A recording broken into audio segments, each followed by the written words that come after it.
Are you ready for chapter 19? We are reading Bambi here at the Caribou Public Library.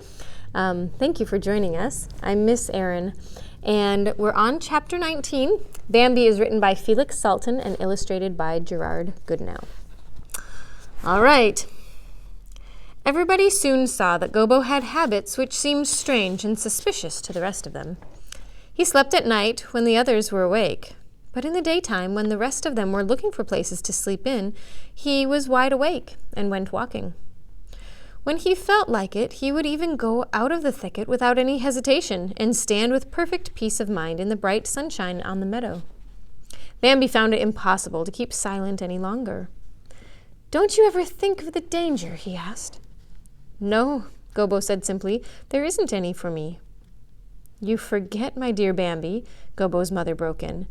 "You forget that he's a friend of Gobo's. Gobo can take chances that the rest of you cannot take." She was very proud.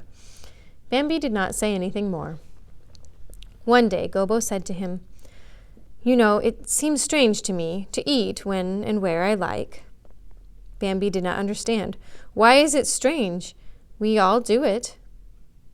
"Oh, you do," said Gobo superiorly. "But I'm a little different. I'm accustomed to having my food brought to me or to being called when it's ready." Bambi stared pityingly at Gobo. He looked at Faline and Marena and Aunt Enna, but they were all smiling and admiring Gobo. "I think it will be hard for you to get accustomed to the winter, Gobo," Faline began. "We don't have hay or turnips or potatoes in the wintertime." "That's true," answered Gobo reflectively. "I hadn't thought about that yet. Can't even imagine how it would feel. It must be dreadful." Bambi said quietly, "It isn't dreadful. It's only hard." "Well," Gobo declared grandly, "if it gets too hard for me, I'll simply go back to him. Why should I go hungry? There's no need for that." Bambi turned away without a word and walked off. When Gobo was alone again with Marena, he began to talk about Bambi. "He doesn't understand me," he said. "Poor old Bambi thinks I'm still the silly little Gobo that I once was. He can never get used to the fact that I've become something unusual. Danger? What does he mean by danger? He means well enough by me, but danger is something for him and the likes of him, not for me." Marena agreed with him. She loved him and Gobo loved her, and they were both very happy. "Well," he said to her, "nobody understands me the way you do. But anyhow, I can't complain. I'm respected and honored by everybody.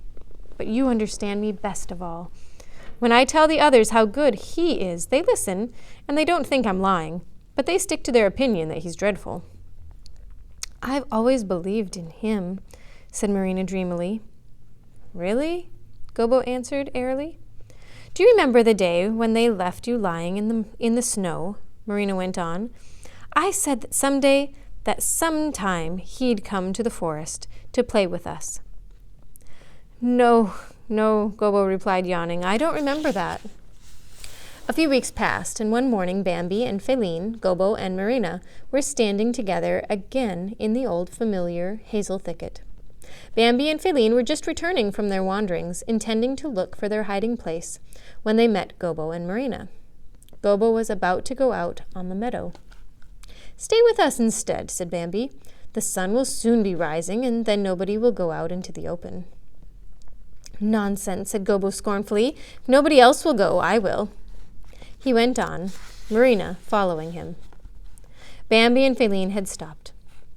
"Come along," said Bambi angrily to Faline. "Come along. Let him do what he pleases." They were going on, but suddenly the jay screamed loudly from the far side of the meadow. With a bound, Bambi had turned and was running after Gobo. Right by the oak, he caught up with him and Marena. "Did you hear that?" he cried to him.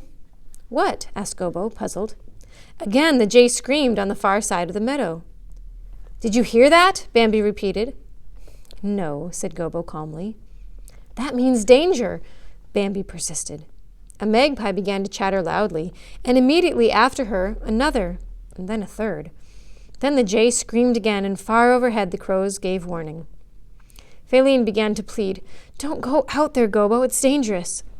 Even Marena begged, Stay here today, beloved one, it's dangerous." Gobo stood there smiling in his superior way. Dangerous, dangerous. What has that to do with me? He asked. His pressing need gave Bambi an idea. At least let Marena go first, he said, so we can find out. He hadn't finished before Marena had slipped out. All three stood and looked at her. Bambi and Faline breathlessly, Gobo with obvious patience, as if to let the others enjoy their foolish whims. They saw how Marena walked across the meadow, step by step, with hesitant feet, her head up.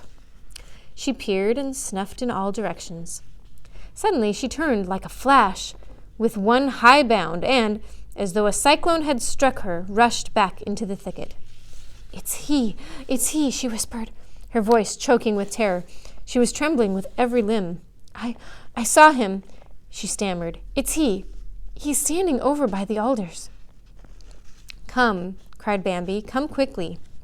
Come, Faline pleaded, and Marena, who could hardly speak, whispered, Please, come now, Gobo, please.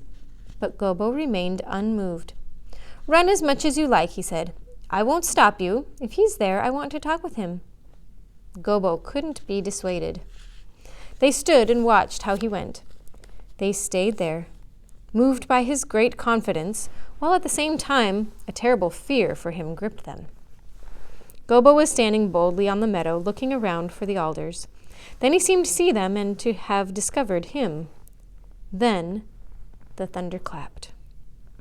Gobo leapt into the air at the report. He suddenly turned around and fled back to the thicket, staggering as he came. They stood still there, petrified with terror, while he came on. They heard him gasping for breath. As he did not stop, but bounded wildly forward, they turned and surrounded him, and all took flight. But poor Gobo dropped to the ground. Marena stopped close to him, Bambi and Faline a little farther off, ready to flee. Gobo lay with his bloody entrails oozing from his torn flank. He lifted his head with a feeble twisting motion. Marena, he said with an effort. Marena. He did not recognize her. His voice failed. There was a loud, careless rustling in the bushes by the meadow. Marena bent her head toward Gobo. He's coming, she whispered frantically. Gobo, he's coming. Can't you get up and come with me? Gobo lifted his head again feebly, with a writhing motion, beat convulsively with his hooves, and then lay still.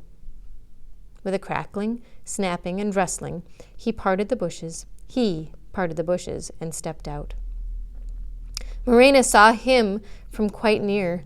She slunk slowly back, disappearing through the nearest bushes, and hastened to Bambi and Faline.